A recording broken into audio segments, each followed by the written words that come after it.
When it comes to Medicare, it's very important to understand that it has 4 parts: Part A, Part B, Part C, and Part D. If you're the individual watching this video, you may have a ton of questions, or you just may be confused, or it may be very overwhelming to understand this information when it comes to Medicare. My objective over the course of this video is to make sure that you finally get it. We're going to break it down and make it make sense to you so that you can finally have the proper understanding and knowledge so that you can make the right choices when it comes to your Medicare health insurance. My name is Brittany Garrison. I'm a licensed health insurance broker, and I'm excited to be able to help you today. All right. So first, we're going to start talking about Medicare Part A and Part B. Medicare Part A and Part B is what we consider traditional or original Medicare. It is considered that simply because of the fact that these 2 parts of Medicare have been around since Medicare originated, okay? So when it comes to Medicare Part A covers your hospitalization. That's your inpatient hospital care. That's your skilled nursing facilities, hospice, and home health care. It is very important to note that this does not cover long-term care, as that is considered custodial care. It's also important to note that it has no premiums. Part A does not have a premium if you have worked 10 years or 40 quarters, or you have a spouse that meets that same criteria. Now, it's also important to note that Medicare Part A and Part B, and I'll get to Part B in a second, it's important to note that this only covers 80% of your overall cost, right? Which means there's 20% that you are now responsible for in co-insurance, co-payments, deductibles. The deductible for 2024 is a little bit over $1,600. And so and that's per benefit period. Now, what is a benefit period? A benefit period is how original Medicare measures your utilization of your hospitalization or your skilled nursing facilities.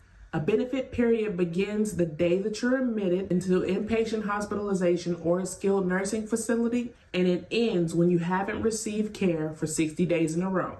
And in 2024, the deductible for your Part A is $1,632, $1,632. Now let's talk about Part B.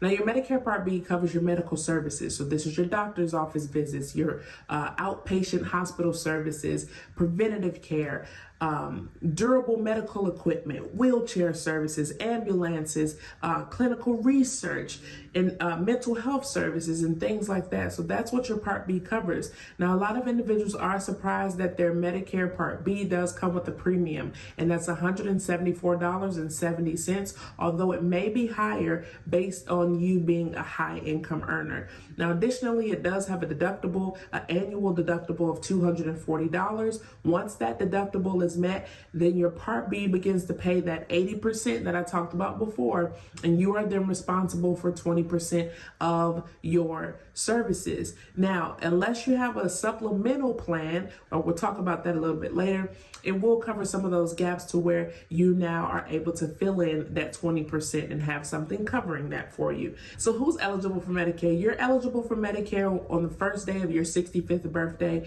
although there are individuals that are under 65 that will qualify for Medicare based off of disabilities. Now, you do have to enroll in your Medicare Part A and Part B during your initial enrollment period, which starts 3 months before your 65th birthday, your 65th birth month, and then 3 months after your 65th birthday. It is very important that you enroll during that enrollment period to avoid any penalties. What if I'm still working at the age of 65? Well, you can delay your Medicare enrollment if you are still actively employed and have active employment insurance through your employer, and your employer has 20 employees or more. You can delay your initial enrollment of original Medicare without any penalties.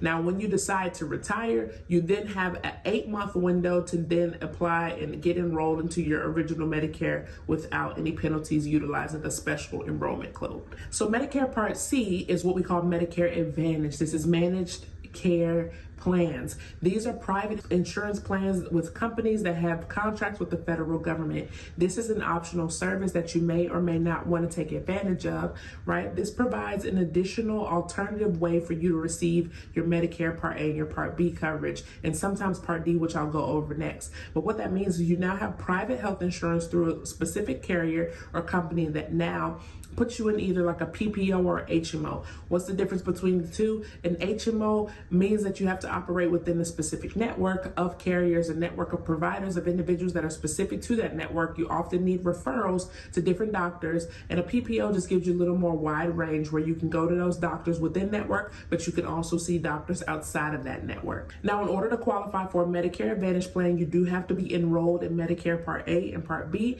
and you do have to continue to pay your Part B premium. Now, Medicare Advantage does cover the same services that both your Part A and your Part B do cover. However, these companies are able to set their own co-pays and co-insurance and cost shares that you are now responsible for. Now, Medicare Advantage plans do come with additional benefits that you would not normally get with just your original Medicare. Things like dental, vision coverage, hearing coverage, over-the-counter benefits, food and grocery benefits, fitness benefits, transportation benefits that you wouldn't normally get. Additionally, most of these plans also come with Part D prescription drug coverage. Most of them come at $0 cost. And so for some individuals, it makes sense to have that all wrapped up in one pretty bow. It is optional coverage, right? It's not something that you have to have, but for some people, it's a great option to be able to encompass all those things as well as to get some additional benefits. Now, speaking of Part D, this is your prescription drug coverage. This covers your medications, right? And for some Medicare Advantage plans, they include your prescription drug coverage. Now, your prescription drug coverage is that. Your prescription drug coverage. It's what covers the drugs that you pick up from your local CVS, Walmart, Walgreens, Costco, wherever you pick up your local drugs. Now, you can get a Medicare Part D plan either standalone, so by itself. We call those prescription drug plans, or you can get one encompassed in a Part C Medicare Advantage plan like we just talked about. Now, Medicare Part D plans are specific on what actual prescriptions they do cover. However, most of them cover most generic and name brand prescriptions, as well as these prescriptions that I will list here as well. Now, they do come at a price typically. Now, even the lowest price point does cover the majority of those medications. Now, your Part D does cover some vaccines, just like a shingles shot that may not normally be covered by your Medicare Part B. If you delay your Part D enrollment and you do not have credible prescription drug coverage, you could face lifelong penalties for late enrollment for your Part D. So even if you're not taking many medications or no medications at all, it is important to find even a low-cost prescription drug plan so that you can avoid those penalties. Now, when you're turning 65, there's going to be a ton of information about two categories: Medicare Advantage plans and Medicare supplements. There are going to be a ton of phone calls, commercials, advertisements telling you what it is that you qualify for. It is very important for you to know that they both have pros, they both have cons. It's all going to be specific to you. A Medicare supplement plan works directly with your Part A and your Part B, as well as we already talked about Medicare Advantage Part C. And so it's going to be specific to you and your needs. The best thing that you can do for yourself is make sure that you speak with a licensed professional on your situation and get some information and some credible knowledge as to what is going to be the best route for you. And so if you're somebody who's looking for that information, I am a licensed professional. You can reach out to myself, Garrison Global Management, at 470-775-9455, or you can submit inquiry on our website at Garrison Global Management, MGMT, GarrisonGlobalManagement.com, and one of our licensed professionals will get back with you so that we can have a conversation and talk to you about exactly what it is that you qualify for and exactly what route that may make the most sense for your situation. So my name is Brittany Garrison, again, the licensed health insurance broker, and I hope that this makes a ton of sense to you.